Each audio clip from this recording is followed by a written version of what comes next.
Good morning, everyone. Myself, Dr. Akash Gundalli. Today, I'll talk on robotic arm-assisted total hip replacement in ankylosing spondylitis, specifically fused hip. Coming to the introduction, in ankylosing spondylitis, the hip involvement is common, ranging between 24 to 36%. Here, the synovial inflammation within the hip joint causes bony erosion and joint space narrowing, finally leading up to the fusion. Now, what are the problems we face in these kind of patient? The problems are these patients have bilaterally fused hip in variety of position with associated pelvic malrotations, having spinopelvic dysfunction, and these patients have typically have weak and atrophic abductors. So, because of these issues, we find it difficult to mark the position of neck cut. In spite of doing a good surgery, at the end of the surgery, the chances of dislocation rates post-operatively are very high.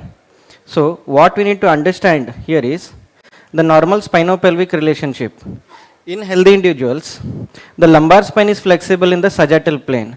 The pelvis tilts posteriorly to accommodate the hip flexion when moving from a standing to a sitting position. So, what you need to do in this patient is, step 1 is to clinico-radiologically classify hips as three things. First, no spinal involvement, spinal involvement without fusion, and spinal involvement with fusion. And step 2, how we do it. Here we take a lateral lumbosacral X-ray in both standing and sitting view. Then we calculate the difference of sacral slope. If it's more than 10 degrees, then it means it's not a stiff hip. Now, the lumbar spine stiffness can prevent this normal accommodation, leading to anterior impingement when sitting or posterior impingement while standing. So, in these cases, increased anteversion of the acetabular component is required to compensate for the reduced posterior tilt imposed by the stiff pelvis. Now, as you can see in this video, what happens when your hip moves and pelvis doesn't? It causes anterior impingement. Now, coming to ankylosing spondylitis, specifically in kyphotic deformity, these patients with fixed kyphotic deformity have the increased risk of anterior dislocation of the processes. So, when the patient with fixed kyphosis, they tend to hyperextend their hip while standing to look forwards from their drooping gaze. If the cup is normally inserted with normal anteversion, because of hyperextension, the cup tends to open up anteriorly, so chances of dislocation are high. So, better to keep little bit more anteverted. Now, as you can see in this photo, if the opposite hip is fixed in abduction, that pushes the pelvis flat, and in case if your abduction angle is normal 40 degrees to the floor, the resultant will be lesser than that, causing chances of dislocation. The opposite happens if the opposite hip is fixed in adduction, the pelvis is shifted caudally, and if you keep abduction angle normal at 40 degrees, the resultant will be usually more than that with chances of dislocation. Now, coming to the rotations, in case the patient has an externally rotated hip and you take a posterolateral approach, the GT will be obscuring your hip joint. So, in this kind of patient, it's better to do an anterolateral approach, and the vice versa holds good with internally rotated hips.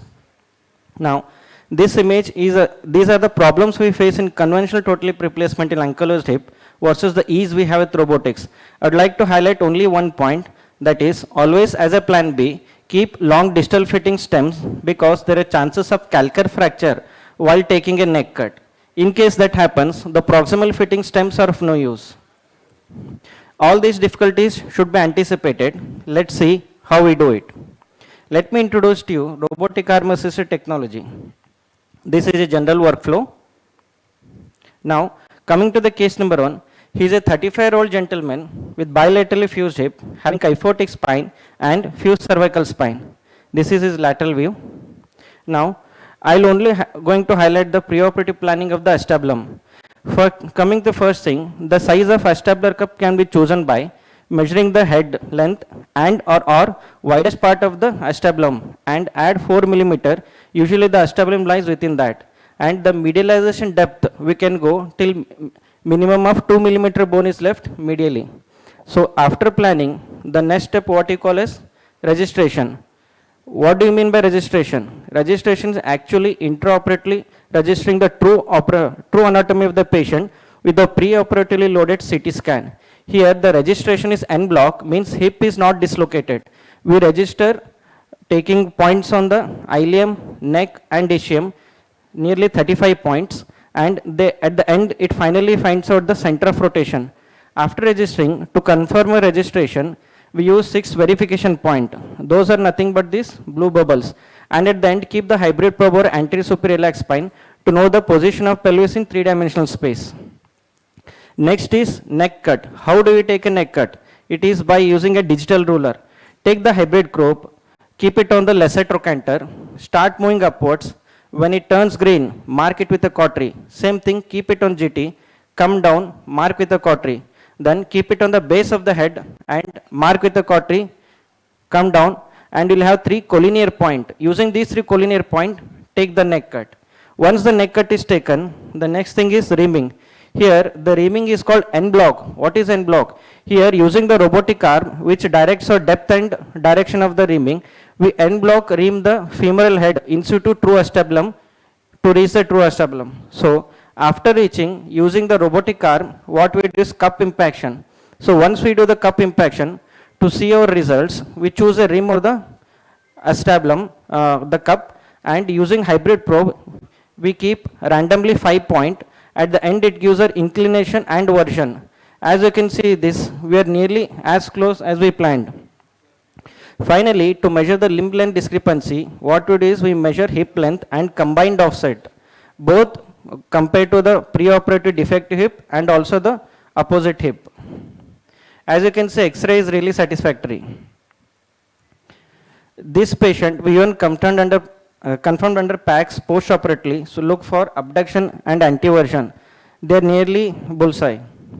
This gentleman was made to walk within 8 hours after bilateral hip replacement. Coming to case number 2, this person has right side bony fused hip. As you can see, this is a lateral view, 3D reconstruction, and X-ray speaks for itself. This gentleman was made to walk with full weight bearing within 4 hours after the surgery when the anesthesia worn off. Follow-up X-ray 6 weeks later. So far, so good. The result speaks for itself. Literally, the patient is jumping with my mentor, Dr. Ashish Singh. He is treating surgeon. The very same person, on the left side you can see he used to use a cane because of the pain. Hardly he was able to walk. Right side, the very same patient is using bicycle for his day-to-day activities. These are some more example. This person is bilaterally fused hip in flexed, abducted and external position. And right side you can see that you cannot even make out that this person has undergone bilateral hip replacement. These are some more examples. This gentleman had left side bony ankylosis and right side fibrous ankylosis. And this person, as you can see, it was so difficult for him to even mobilize and do his day-to-day activities. These same patients, post-operatively, they're not just walking, they're even climbing stairs. This person had bony ankylosis left side with associated subtrochanteric fracture. So we had to use a long distal fitting stem for this surgery.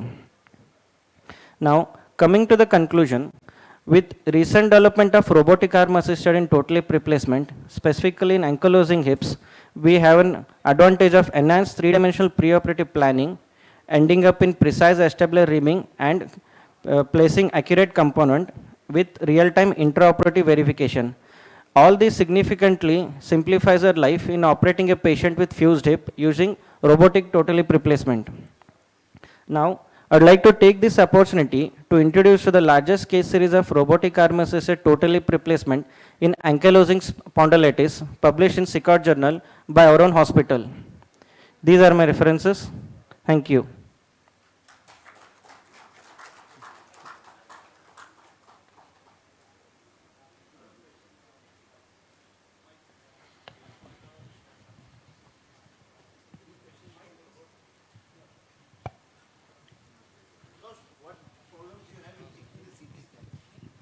Hello? Yes, sir.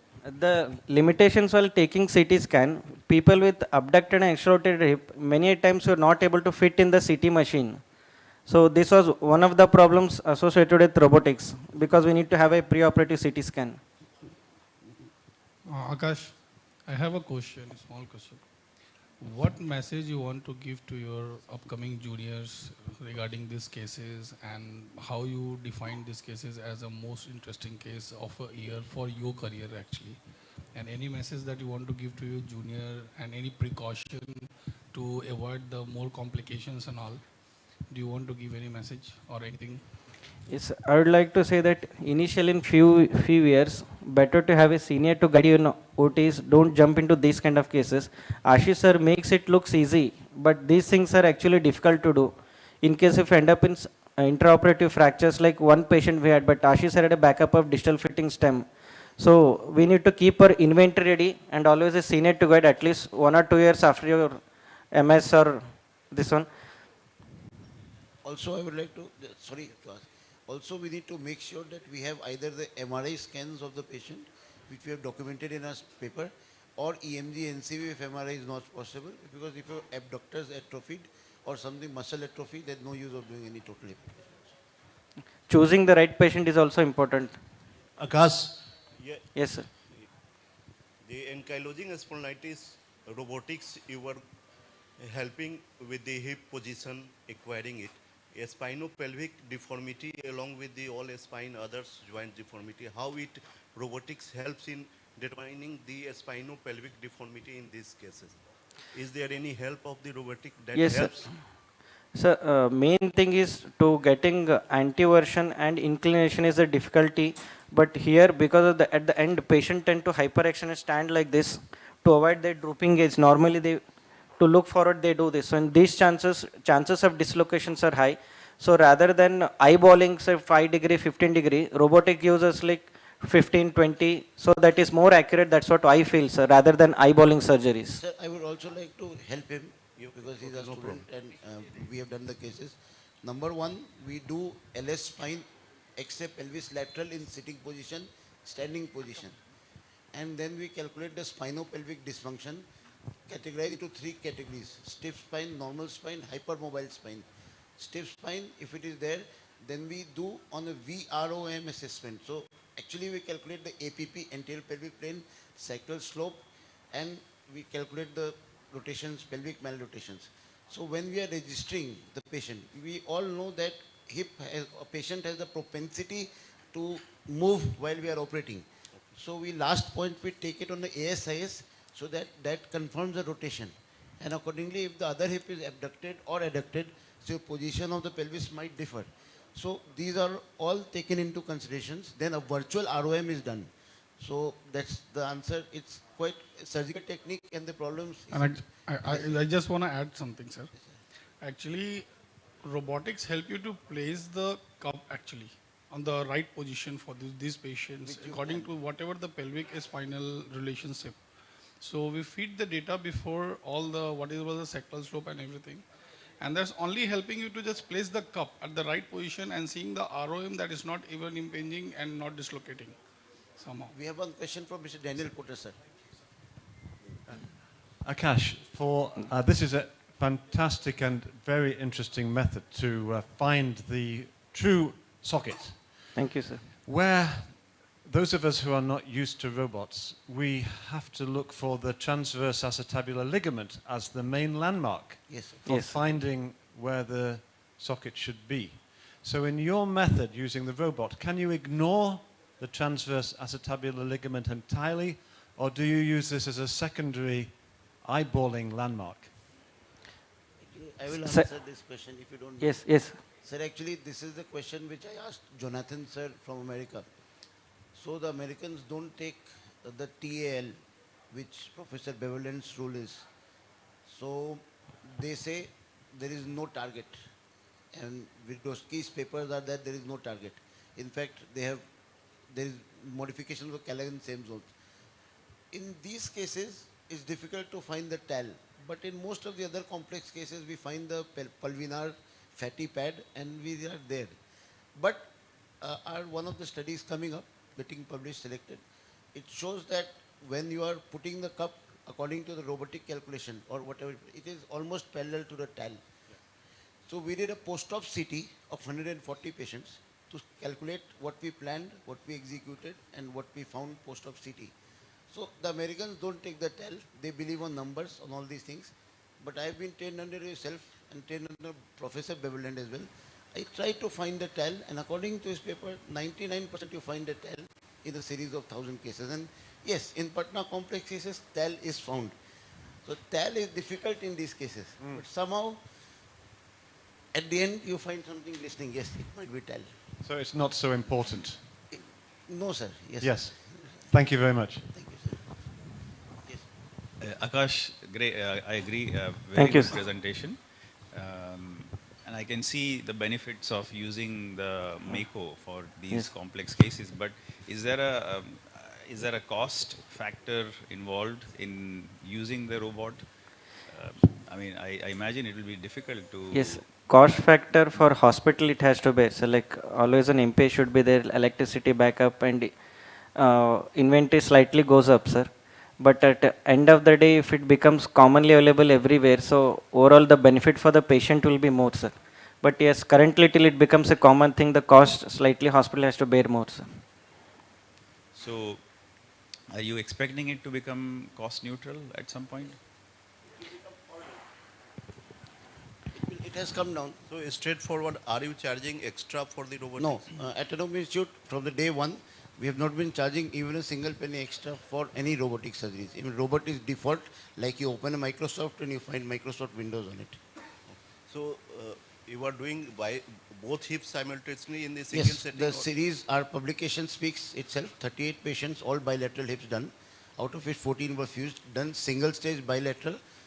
In 1 or 2 patients, we have deviated because of lack of, unfortunately, abduction. CT scan So can all be are done. doing by the posterior approach or through the... Sir, as a surgeon, I would like to say that we need to be very particular with all the approaches, because sometimes when the hip is fused in different position, you see the abductors directly. So then we have to change the position, change our approach. So we should be well versed with all the approaches, at least anterolateral and posterior. No, but your series, what approach you have used? In one case anterolateral, rest all posterior. 2 patients, robotic could not be done. Thank you. Surgical techniques is very well written and published, so I'll distribute the paper if I find it. Any questions? I'll start with the next speaker. We can have questions later. Thank you. Well done, Akash.